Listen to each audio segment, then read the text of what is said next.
रात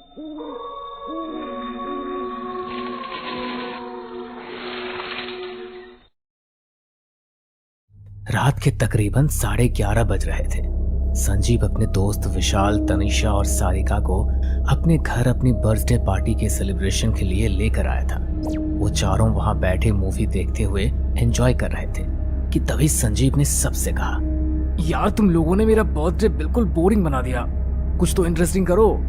भाई तेरे लिए इंटरेस्टिंग का मतलब तो सिर्फ भूत प्रेत और आत्माओं की कहानियां हैं, और इतनी रात को हमारे अंदर तो हिम्मत नहीं कि हम तेरी इन कहानियों को सुने। अबे तू तो एक नंबर का डरपोक है, तू तो दिन में भी भूतों की बातें सुनकर कांपने लग जाता है। मेरे पास एक बुक है, मेरा कजिन जब यहाँ आया था तो अपने साथ उस बुक को लेकर आया था। मैंने कई बार उस बुक को पढ़ने के लिए मांगी लेकिन उसने मुझे दी ही नहीं, इसलिए मैंने उसके जाने से पहले उसके बैग से उस बुक को निकाल लिया। अब तक मैंने भी वो बुक पढ़ी नहीं है, तो आज तुम लोगों के साथ ही पढ़ लेता हूँ। इतना कहकर संजीव अपने रूम में से वो बुक लेकर आया, लेकिन सारिका ने जैसे उस बुक को देखा तो उसे कुछ अजीब सा महसूस हुआ। यार तू ये कैसे बुक उठा कर लाया है? इसके कवर पर लिखा है कि ये किताब शापित है। देख, मुझे इन चीजों के साथ पंगे नहीं लेने, वापस रख इस बुक को। एक तो पहले ही विशाल इतना डरपोक था और अब तू भी। तुम इनकी बात मत सुनो संजीव, बुक ओपन करो। तनिषा के कहने पर संजीव ने उस बुक को खोला तो उसके पहले पन्ने पर ही शैतान की एक आकृति बनी हुई थी और उसके नीचे लिखा था, अगर एक बार कोई इस किताब को पढ़ना शुरू कर दे तो वो इसे बीच में नहीं छोड़ सकता। अगर किसी ने ऐसा किया तो उसका अंजाम बहुत बुरा होगा। इस पर तो वार्निंग लिखी है यार, ये सब फालतू की बकवास है, तुम जैसे चूजों को डराने के लिए लिखी हुई है। सारिका का मजाक उड़ाकर तनिषा ने उस बात को टाल दिया और संजीव ने किताब का अगला पन्ना पलट दिया। उन्होंने देखा तो उस पन्ने पर उस किताब का पहला चैप्टर था। वो चारों बड़े ही ध्यान से किताब पर लिखे उस पहले चैप्टर को पढ़ने लगे। कुछ कीजिए मौलवी साहब, इस तरह तो ये शैतान मेरे बच्चे को अपने साथ ले जाएगा। क्या हाल बना कर रख दिया इसने मेरे मासूम बच्चे का। सलीम की अम्मी सुल्ताना पिछले कई दिनों से बहुत से मौलवियों के पास अपने बेटे पर हावी हुए शैतान का इलाज करवाने के लिए जा चुकी थी, लेकिन जो भी मौलवी सलीम की हालत देखता तो वो उसके पास जाने से भी इनकार कर देता। कुछ तो कही है मौलवी साहब। तुम्हारे बेटे ने उस किताब को पढ़कर खुद शैतान को आमंत्रित किया है। शैतान भी इंसान को एक मौका देता है। उसमें चेतावनी लिखी थी उस किताब के पहले पन्ने पर, लेकिन तुम्हारे बेटे ने उस चेतावनी का मजाक उड़ाकर शैतान को चुनौती दी। मैं तुम्हारी कोई मदद नहीं कर सकता, ये तुम्हारे बेटे को अपने साथ लेकर ही जाएगा। मौलवी साहब के ऐसा कहते ही अपने कमरे में बैठा सलीम अचानक बड़ी ही भयानक आवाज में हंसने लगा और दरवाजा खोलकर कमरे से बाहर आ गया। उसने अपने पूरे शरीर का मांस जगह जगह से नोचा हुआ था। उसका चेहरा बिल्कुल सफेद पड़कर किसी मुर्दा की तरह भयानक लग रहा था। मौलवी साहब उसे देखकर बुरी तरह घबरा गए और वहां से जाने के लिए अपने कदमों को पीछे की ओर बढ़ाने लगे। तभी सलीम ने बड़ी ही भयानक आवाज में उनसे कहा, क्यों मौलवी, डर गया मुझसे? तू सोचती है कि तू अपने बेटे को मुझसे बचा लेगी? ऐसा नहीं होगा, कभी नहीं होगा। कोई मुझे इसे अपने साथ ले जाने से नहीं रोक पाएगा। सलीम अपनी माँ की ओर अपना चेहरा करके उन्हें ये सब कह रहा था। तभी मौलवी साहब मौका पाकर अपनी शीशी में रखा हुआ पाक जल सलीम के ऊपर छिड़कने लगे, लेकिन उसके शरीर में मौजूद शैतान को इसका अंदाजा हो गया और वो तुरंत मौलवी साहब की ओर मुड़ गया। तभी डर के मारे मौलवी साहब के हाथ से पाक जल की शीशी नीचे गिर पड़ी। मौलवी, ये क्या किया तूने? तू जानता है ना मैं तेरे साथ क्या कर सकता हूँ। उसके बाद भी तूने ये हिम्मत की। जान बचाना चाहता है ना तो इसकी, लेकिन अब इसकी जान के साथ साथ तेरी भी जान जाएगी। सलीम के इतना कहते ही मौलवी साहब के पसीने छूट गए। मौलवी साहब खुद को बचाने के लिए बार बार कुछ मंत्रों का जाप करने की कोशिश करने लगे। तभी सलीम पूरी ताकत से मौलवी साहब के ऊपर हावी हो गया और वो मौलवी साहब की गर्दन को पूरी ताकत से दबाने लगा। बचा अब इसे, पता था तुझे कि तू मारा जाएगा, लेकिन शक्ति आजमानी थी ना तुझे मेरी। थोड़ी देर बाद मौली साहब ने तड़पते हुए वहीं पर अपना दम तोड़ दिया। तभी सलीम ने हाथ के नाखूनों को बहुत बड़ा करके अपने सीने में घोंप लिया। उसके सीने से निकलता हुआ खून लाल रंग के बजाय काले रंग का हो गया। सलीम बड़े ही भयानक आवाज में दर्द से चिल्लाने लगा। उसकी माँ ने उसे बचाने के लिए उसके सीने से बह रहे खून को रोकने के लिए एक कपड़े को उसके सीने पर कस कर बांध दिया। लेकिन तभी एक आखिरी चीख के साथ सब कुछ शांत हो गया और शैतान सलीम की रूह को कैद करके हमेशा के लिए अपने साथ ले गया। ये कहानी तो बहुत ही डेंजरस है यार, मुझे बहुत डर लग रहा है। मैं आगे के और चैप्टर्स नहीं पढ़ सकती। कम ऑन यार, ये बस एक स्टोरी है और वैसे भी तूने वार्निंग तो पढ़ी थी ना। इस बुक को अब तू बीच में नहीं छोड़ सकती। सलीम के मरने के बाद उसके अम्मी अब्बू ने उस घर को एक बिजनेसमैन मिस्टर ओबरॉय को बेच दिया।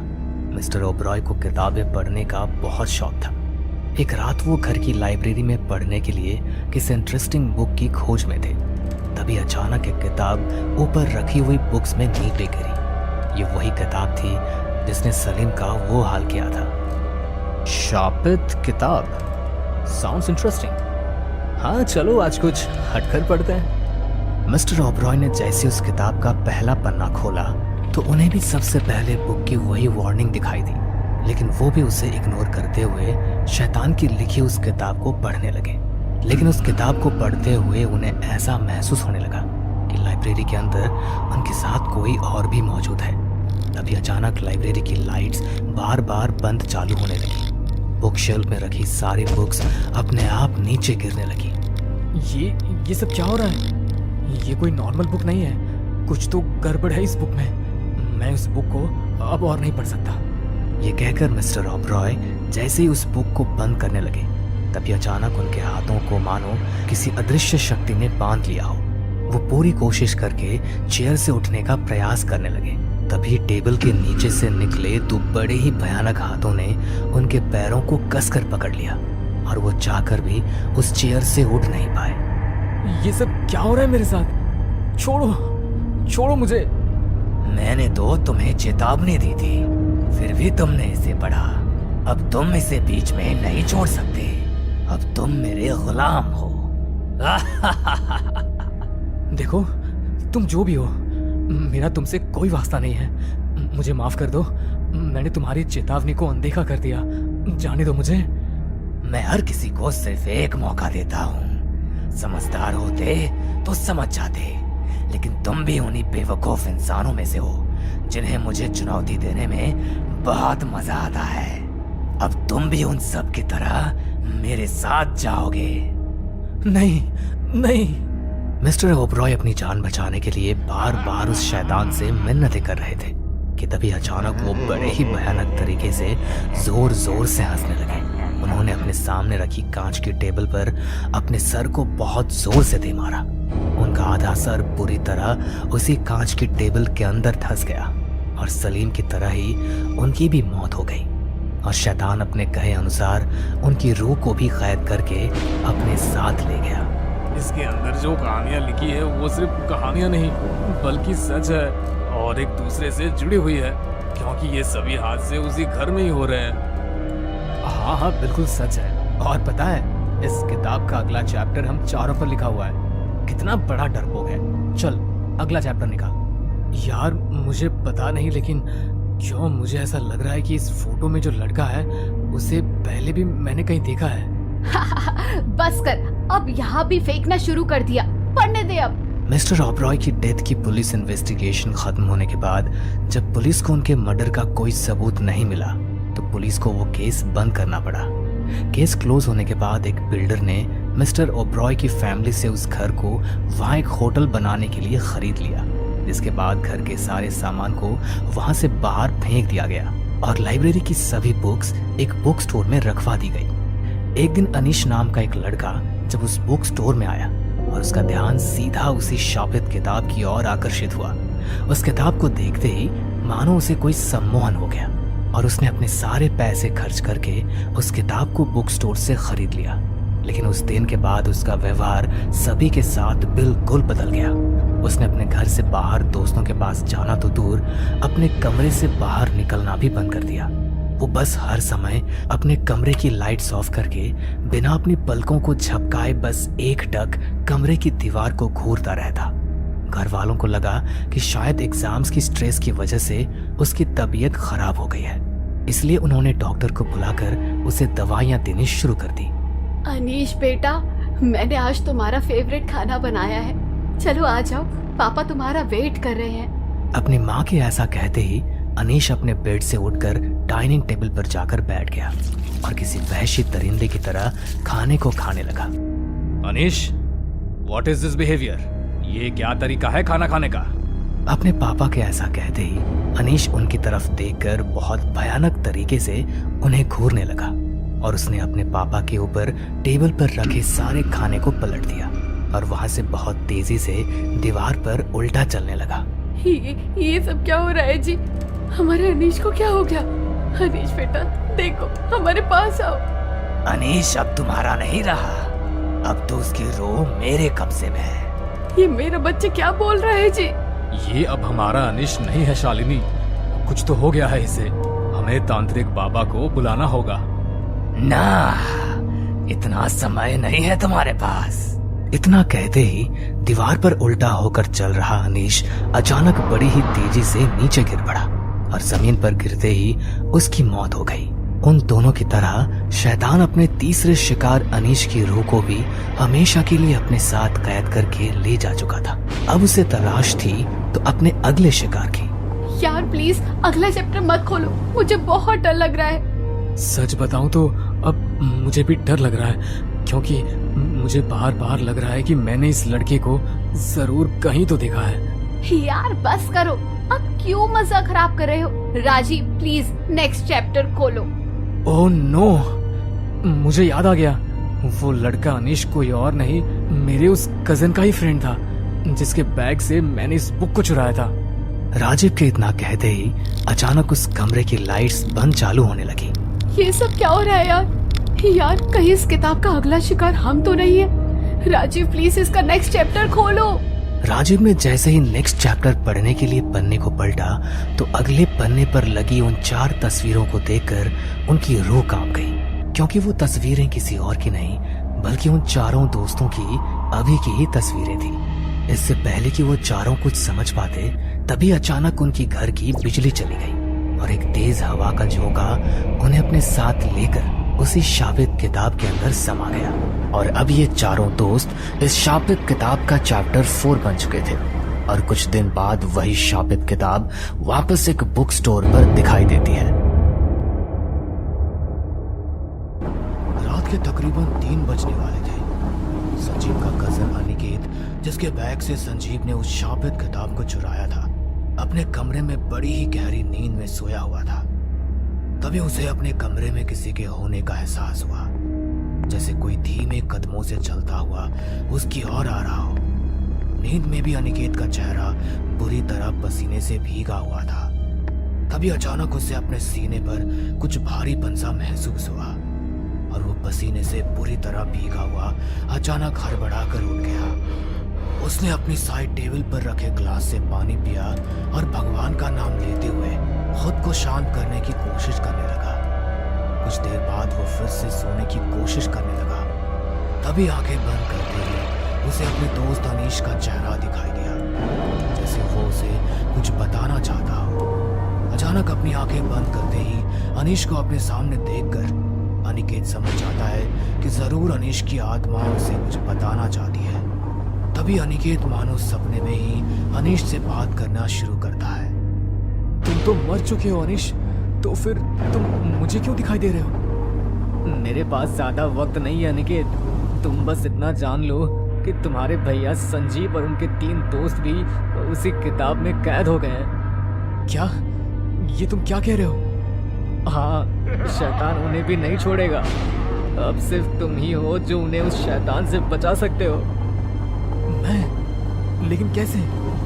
मैं उन्हें कैसे बचा सकता हूँ? जब कोई तांत्रिक, कोई मौलवी उस शैतान से लोगों को नहीं बचा पाया तो मैं भला उन लोगों को कैसे उससे बचा पाऊंगा? वो लोग उन्हें इसलिए नहीं बचा पाया क्योंकि वो जानते ही नहीं थे कि शैतान को काबू में करना कैसे है। लेकिन मैं ये जान गया था। जिस रात मेरी मौत हुई थी तो मेरा अंतिम संस्कार करने के बाद कुछ समय के लिए फरिश्ते मेरी आत्मा की हिफाजत कर रहे थे। मैंने खुद शैतान का रास्ता चुन लिया था और फरिश्ते भी ज़्यादा देर तक मेरी रक्षा नहीं कर पाए।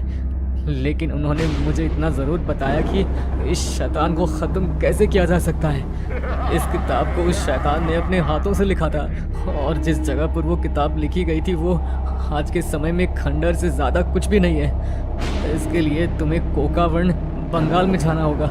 जिससे भी इस जगह के बारे में पूछोगे वो तुम्हें इस जगह के बारे में बता तो देगा, लेकिन कोई तुम्हारे साथ नहीं जाएगा। वहाँ उस शैतान का वास था। वहीं पर बैठकर उसने इस किताब को लिखा था ताकि इसे पढ़ने वाले हर इंसान की आत्मा को वो अपने साथ ले जाए।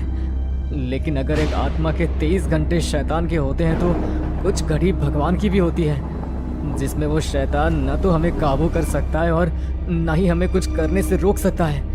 क्योंकि ये ब्रह्म मुहूर्त चल रहा है इसलिए मैं तुमसे बात कर पा रहा हूँ। अगर उन चारों को बचाना चाहते हो तो कोकावर्ण जाओ। लेकिन मैं वहाँ कैसे जाऊँगा और मुझे वहाँ जाकर करना क्या होगा? तुम कह रहे हो कि वो जगह पहले ही इतनी खतरनाक है, तो अगर उस शैतान ने मुझे भी अपने वश में कर लिया तो मैं क्या करूँगा? मैं जानता हूँ अनिकेत, तुम इस समय बहुत ज़्यादा डर रहे हो, लेकिन सच तो यही है कि इंसान का सबसे बड़ा दुश्मन कोई और नहीं सिर्फ उसका डर होता है। शैतान तुम पर तभी हावी होता है जब तुम अपनी आत्मा को उसके सामने कमज़ोर पड़ने देते हो और डर के मारे तुम्हारी आत्मा उसके सामने घुटने टेक देती है। बात विश्वास की है। अगर शैतान के डर पर विश्वास करोगे तो वो तुम पर हावी होगा, लेकिन अगर वही विश्वास तुमने भगवान पर बना लिया और तुम उसे विश्वास पर अड़िग हो गए तो वो तुम्हारा कुछ नहीं बिगाड़ पाएगा। लेकिन मुझे वहाँ पर जाकर करना क्या होगा? वहाँ पर जाकर तुम्हें उस किताब को नष्ट करना होगा जिसे शैतान ने निर्दोष जानवरों को मारकर उनकी खाल पर इंसान और उन जानवरों के खून से लिखा था। वो किताब तो बस उस किताब का एक रूप है जिसे अगर तुम नष्ट भी कर दोगे तो वो फिर से वैसी हो जाएगी, क्योंकि असली किताब तो कहीं और है जिसके बारे में मैंने तुम्हें अभी बताया। भगवान पर जितना भरोसा कर सकते हो उतना करना। अपनी रक्षा के लिए माथे पर तिलक लगाकर और रुद्राक्ष धारण करके ही वहाँ जाना। वो तुम्हें डराएगा, लेकिन तुम भ्रमित मत होना। वहाँ पर जाकर एक दीपक जलाना और कहना कि मैंने दीपक को भगवान के नाम पर जलाया है, इसलिए इसकी लौ न बुझे। इसकी जिम्मेदारी भगवान मैं आप पर छोड़ता हूँ। उसके बाद तुम 108 बार हनुमान चालीसा का पाठ करना जिससे वो तुम पर हावी हो ना पाए। लेकिन वहाँ पर न जाने कितनी अतृप्त आत्माएं कैद हैं जो हजारों सालों से मुक्ति के लिए तड़प रही है। सबसे पहले तुम्हें उन्हें मुक्त करवाना होगा, क्योंकि तुम्हारे आगे के रास्ते में वो आत्माएं तुम्हारी बहुत मदद करेंगी। लेकिन मैं उन आत्माओं को मुक्ति कैसे दिलाऊंगा? गरुड़ पुराण से अब वही उन आत्माओं को मुक्ति दिला सकती है और उस शैतान को नरक की आग में झोंक सकती है। बस ये सब करते हुए तुम भगवान पर पूरा भरोसा रखना, तुम्हें कुछ नहीं होगा। ठीक है, लेकिन उन आत्माओं की मुक्ति के बाद वो मेरी मदद कैसे करेंगी? मैं उन चारों को उस किताब से बाहर कैसे निकालूंगा? उसके बाद क्या? इससे पहले कि अनीश कुछ और कह पाता, एक काले साए के साथ वो अचानक कहीं गायब हो गया। अनिकेत ने बार बार अनीश का नाम पुकार कर उससे बात करने की कोशिश की, लेकिन अनीश की आत्मा वापस नहीं आई। अनिकेत अब समझ चुका था कि अब अनीश वापस नहीं आएगा। अनीश ने उसे जो बताया अब उसे वही करना होगा। अनिकेत अगली सुबह अपने साथ कुछ सामान लेकर कोकावर्ण की तरफ निकल गया। वहां पहुंचने का रास्ता जितना लंबा था वो मंजिल उतनी ही खतरनाक थी। पूरे दिन सफर करने के बाद अनिकेत रात के लगभग 11 बजे कोकावर्ण पहुंचा। आसपास देखा तो वहां पर ना तो कोई इंसान था और ना ही दूर दूर तक उसे किसी जानवर की आवाज आ रही थी। सामने इतना बड़ा खंडर था कि जिसमें कई सारे गांव समा जाए। रात के अंधेरे में वो खंडर और भी खतरनाक लग रहा था। अनिकेत आगे बढ़ने की कोशिश करने लगा, तभी उसे लगा कि कोई काली परछाई अचानक अभी अभी उसके पास से गुजरी है। वो बहुत सहम गया। वो अपने कदम पीछे लेना चाहता था, लेकिन अगर वो ऐसा करता तो फिर कभी उन चारों को नहीं बचा पाता। इसलिए ना चाहते हुए भी उसे उस खंडहर के अंदर जाना पड़ा। खंडहर के अंदर बहुत सारे कमरे बने थे। इतने सारे कमरों को देखकर अनिकेत को समझ ही नहीं आया कि आखिर उसे कौन से कमरे के अंदर जाना है।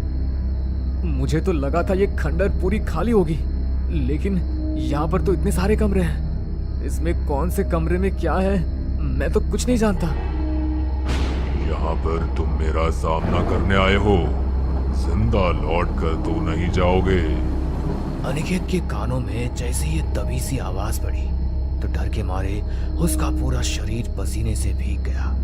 उसने इधर उधर मुड़कर देखा तो उसके आसपास कोई भी नहीं था, लेकिन किसी के होने का एहसास वो अपने पास जरूर महसूस कर रहा था। तुम जो भी हो, एक बात याद रखना, इस दुनिया में भगवान से बड़ी शक्ति और कोई नहीं है, और भगवान मेरे साथ है। इसलिए तुम चाहे जितनी भी कोशिश कर लो, लेकिन मेरा कुछ नहीं बिगाड़ सकते। मैं यहाँ पर जो करने आया हूँ वो करके ही जाऊंगा। अनिकेत ने जैसे ही ऐसा कहा वैसे ही वहां पर बने वो सभी दरवाजे अचानक कहीं गायब हो गए और अनिकेत को सामने एक बड़ा सा कमरा नजर आया। अनिकेत अपनी पीठ पर अपने बैग को टांगे हुए आगे की ओर बढ़ा। वो जैसे उस कमरे में गया तो अचानक उसके सामने कितने सारे चमगादड़ आ गए कि उन्हें देखकर ही वो बुरी तरह घबरा गया। हे भगवान, इतने सारे चमगादड़! मुझे जो भी करना होगा इस कमरे में करना होगा, लेकिन इतने सारे चमगादड़ों के बीच मैं सब कुछ कैसे कर पाऊंगा? ऊपर से यहाँ पर इतनी गंदी बदबू आ रही है कि 1 मिनट खड़ा होना भी मेरे लिए मुश्किल हो रहा है। कितना अंधेरा है यहाँ पर, ठीक से कुछ दिख भी नहीं रहा है। बैग से टॉर्च निकालनी पड़ेगी। अनिकेत ने अपने बैग से टॉर्च निकाली, लेकिन उसने जैसे ही टॉर्च की लाइट को ऑन किया तो उस कमरे का दृश्य देखकर वो हैरान रह गया। उस कमरे में न जाने कितने लोगों के कंकाल पड़े थे। इंसानी कंकालों के साथ साथ वहां पर तरह तरह के जानवरों के कंकाल पड़े हुए थे। ये सब देखकर अनिकेत के होश उड़ गए। डर के मारे उसका पूरा शरीर कांप रहा था। उसने हिम्मत करते हुए अपने कदम आगे बढ़ाए और वो कमरे के कोने में जाकर खड़ा हो गया। उसने अपने बैग से कपड़ा निकालकर उस जगह को थोड़ा साफ किया और वहां पर बैठकर दिए में घी डाला। लेकिन वो जैसे ही माचिस से दिया जलाने लगा तो वो माचिस अचानक एक सांप बनकर अनिकेत के हाथ पर लिपट गई। अनिकेत उसे डर कर उसे नीचे फेंकने वाला था, लेकिन तभी उसे याद आया कि ये सब बस एक भ्रम है और मुझे शैतान के इस भ्रम को अपने ऊपर हावी नहीं होने देना। उसने अपनी आंखें बंद करके गहरी सांस ली और भगवान का नाम लिया तो वो सांप का भ्रम अचानक उसके सामने से कहीं गायब हो गया। उसने माचिस से दिए को जलाया, लेकिन जलते ही वो दिया अपने आप बुझ गया। तभी अनिकेत को अनीश की कही हुई वो बात याद आ गई। यहाँ पर जाकर एक दीपक जलाना और कहना कि मैंने दीपक को भगवान के नाम पर जलाया है, इसलिए इसकी लौ न बुझे। इसकी जिम्मेदारी भगवान मैं आप पर छोड़ता हूँ। मैं इस दीपक को आपके नाम पर जला रहा हूँ भगवान। इसके लौ को आप बुझने मत देना, मेरी सहायता करना। इतना कहकर अनिकेत ने माचिस से फिर से उस दीपक को जलाया। इस बार भी एक हवा का झोंका उस दीपक को बुझाने आया, लेकिन भगवान से की गई उस प्रार्थना ने दीपक को बुझने नहीं दिया। ये देखकर शैतान और ज्यादा क्रोधित हो गया। अनिकेत वहां पर दीपक जलाकर बैठा ही था कि तभी वहां पर अचानक से अनगिनत चमगादड़ आ गए और अनिकेत पर वार करने लगे। इतने सारे चमगादड़ों के बीच अनिकेत पूरी तरह घबरा गया, लेकिन फिर भी उसने हिम्मत करते हुए अपने हाथ में हनुमान चालीसा की किताब पकड़कर हनुमान चालीसा का पाठ करना शुरू किया। उसने जैसे ही पाठ करना शुरू किया तो उसे वहां पर न जाने कितनी आत्माओं के चीखने चिल्लाने की आवाज सुनाई देने लगी। अनिकेत के कान में इतनी तेज तेज चीखने की आवाज आने लगी जैसे तो उसके कान का पर्दा मानो फट जाएगा। इसे वरना मैं तुझे नहीं छोड़ूंगा, मार दूंगा मैं तुझे। अनिकेत के कानों में इतनी भयानक आवाज थी, इतनी भयानक आवाज की कभी मानो उसने कल्पना भी नहीं की। उस आवाज की गर्जन से वो पूरा खंडहर कांप रहा था। अनगिनत आत्माएं वहां इस तरह चीख चिल्ला रही थी मानो कि उन्हें नर्क की आग में झोंका गया। लेकिन फिर भी अनिकेत ने जैसे तैसे खुद को संभाल कर पूरे 108 बार हनुमान चालीसा का पाठ किया। लेकिन उसके लिए ये पाठ करना इतना आसान नहीं था। उसने मानो अपने शरीर और आत्मा की पूरी ताकत हनुमान चालीसा का पाठ करने में झोंक दी। 108 बार पाठ करने के बाद उसकी आत्मा मानो बहुत ताकतवर हो गई, लेकिन अब उसे वहां पर कैद सभी आत्माओं को मुक्ति दिलानी थी, जो आगे चलकर उसकी मदद करती, जिसके लिए उसने गरुड़ पुराण का पाठ करना शुरू किया। लेकिन तभी वो शैतान अपने पूरे भयानक रूप में अनिकेत के सामने आकर खड़ा हो गया। अनिकेत ने अपनी पूरी जिंदगी में कभी इतना भयानक कुछ नहीं देखा था, ना ही उसने कभी किसी इतनी भयानक चीज की कल्पना की थी। जो तू कर रहा है उसे अभी के अभी यहीं पर रोक दे, वरना तेरा अंत इतना बुरा होगा जितना आज तक कभी किसी का नहीं हुआ। खुद को बचाना चाहता है तो चला जा यहाँ से, वरना इन सब की चीखों के साथ तेरी चीख भी यहीं पर कैद होकर रह जाएगी। मेरे भगवान मेरे साथ है, इसलिए तुम मेरा कुछ नहीं बिगाड़ सकते। और तुम्हारे अंदर का डर ये साफ जाहिर कर रहा है कि खतरा मुझे तुमसे नहीं, तुम्हें मेरी भक्ति से है, इस पवित्र पाठ से है। तुम जो चाहो कर लो, लेकिन मेरा कुछ नहीं बिगाड़ पाओगे, क्योंकि भगवान स्वयं मेरी रक्षा कर रहे हैं। अनिकेत के इतना कहते ही वो शैतान अपना आपा खोने लगा। तभी उसने अनिकेत को डराने के लिए उसकी आंखों के सामने उसके परिवार को लाकर खड़ा कर दिया, जो अपनी जिंदगी की भीख मांग रहे थे। शैतान ने उनके शरीर पर अनगिनत कीड़ों को रेंगने के लिए छोड़ दिया था, जो चुन चुन कर उनके शरीर से मांस को खा रहे थे। अपनी आंखों के सामने अपने परिवार वालों की ये चीखें सुनकर अनिकेत की रूह कांप गई, लेकिन वो जानता था कि ये सब एक भ्रम मात्र से ज्यादा और कुछ भी नहीं है। इसलिए अनिकेत ने किसी भी चीज पर ध्यान न देते हुए गरुड़ पुराण का पाठ करना जारी रखा। उसका पाठ जैसे खत्म हुआ तो वहां पर चिल्ला रही सभी आत्माएं अचानक शांत हो गई और शैतान भी वहां कमजोर पड़ने लगा। तभी अनिकेत ने कहा, मैं जानता हूँ यहाँ पर जितने भी आत्माएं कैद थी वो अभी शैतान के कब्जे से मुक्त हो चुकी है, इसलिए मैं चाहता हूँ कि तुम सब मेरी मदद करो उस शापित किताब को ढूंढने में, जो शैतान ने अपने हाथों से लिखी है। अनिकेत के इतना कहते ही एक अदृश्य शक्ति ने अनिकेत के हाथ को पकड़ा। अनिकेत ने हनुमान चालीसा और गरुड़ पुराण का पाठ कर को खुद को इतना पवित्र और मजबूत कर लिया था कि शैतान अब उसे छू नहीं सकता था। इसलिए वो समझ गया कि ये अदृश्य शक्ति जरूर इन्हीं आत्माओं में से मुक्त हुई कोई आत्मा है। वो अनिकेत का हाथ पकड़कर उसे खंडर के अंदर एक गुफा की ओर ले गई, लेकिन जैसे ही वो दोनों गुफा के अंदर गए, वैसे एक बहुत बड़े पत्थर से गुफा का मुंह अचानक बंद हो गया। अब अनिकेत के पास गुफा से बाहर निकलने का कोई रास्ता नहीं था, इसीलिए वो अचानक बहुत घबरा गया। तभी उसे अपने कानों में एक आवाज सुनाई पड़ी, घबराओ मत अनिकेत, कुछ नहीं होगा। शैतान बस तुम्हारे अंदर अपने नाम का डर चाहता है, जो तुम होने मत देना। इसी गुफा के अंदर वो किताब छिपी है, जाओ और जाकर जला दो उसे। इस गुफा के बाहर भले ही शैतान तुम्हारे साथ जो चाहे वो कर सकता है, लेकिन ये गुफा उसके लिए शापित है, क्योंकि जब उसने इस किताब को लिखने के लिए इतने जीवों को मारा तो उसे भी श्राप मिला कि जहां पर ये किताब स्थापित है वहां पर वो शैतान कभी नहीं जा सकता। वो जैसे यहाँ पर आएगा नष्ट हो जाएगा। इसलिए तुम्हारे लिए कोई भी मुश्किल नहीं है। तुम जैसे उस किताब को जला दोगे वैसे इस गुफा का द्वार भी अपने आप खुल जाएगा। लेकिन जब मैंने दिया जलाया तो माचिस वहीं पर छूट गई, अब मैं इसे जलाऊंगा कैसे? उसका रास्ता भी तुम्हें यही मिल जाएगा। इतना कहकर वो आवाज अचानक शांत हो गई, लेकिन अनिकेत का मन अब बहुत अशांत हो चुका था। वो बहुत देर तक पहले तो उस किताब को ढूंढता रहा। कुछ दरवाजे देखने के बाद उसको किताब मिल गई, लेकिन उसे जलाने के लिए उसके पास कुछ भी नहीं थी। तभी उसकी नजर वहां पर बड़े पत्थरों पर पड़ी, तो उसने उन पत्थरों को उठाकर उनसे आग जलाने की कोशिश की, लेकिन बहुत देर तक कोशिश करने के बाद भी उन पत्थरों से आग नहीं जली। तो गुस्से में उसने दोनों पत्थरों को उस किताब की ओर फेंक दिया। तभी वो दोनों पत्थर आपस में बहुत जोर से टकराए। उनसे निकलने वाली चिंगारी सीधा उस किताब पर जा लगी और तभी वो किताब बहुत बुरी तरह जलने लगी। उसके जलते ही वहां पर बहुत जोर जोर से चिल्लाने की आवाज सुनाई दी और शैतान हवा में डर से कराते हुए दिखाई देने लगा, जो कि काफी भयानक और डरावना नजारा था। लेकिन कुछ देर बाद सब कुछ बिल्कुल शांत हो गया वो किताब अब जलकर बिल्कुल खाक हो चुकी थी। उसके नष्ट होते ही गुफा का दरवाजा भी अपने आप खुल गया। अनिकेत ने अपने घर पहुंचकर सबसे पहले भगवान को धन्यवाद किया। तभी अचानक उसके पास उसके कजन संजीव का फोन आया। उसने अनिकेत को अपने साथ हुई सारी आपबीती बताई।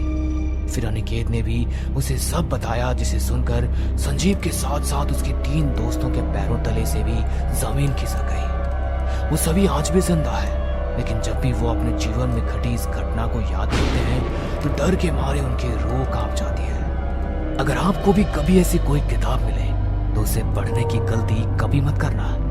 क्या पता आपके साथ भी कुछ ऐसा हो जाए जिसकी आपने कभी कल्पना भी ना की हो, और शायद अनिकेत की तरह कोई आपकी मदद को भी ना आ पाए।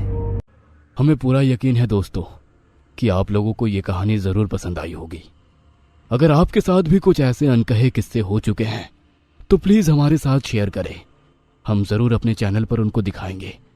हमारी ईमेल आईडी नीचे डिस्क्रिप्शन बॉक्स में दी गई है, तो प्लीज हमारे वीडियो और चैनल को शेयर एंड सब्सक्राइब करें और बने रहे हमारे साथ ऐसे ही अनकहे किस्से और कहानियां सुनने के लिए।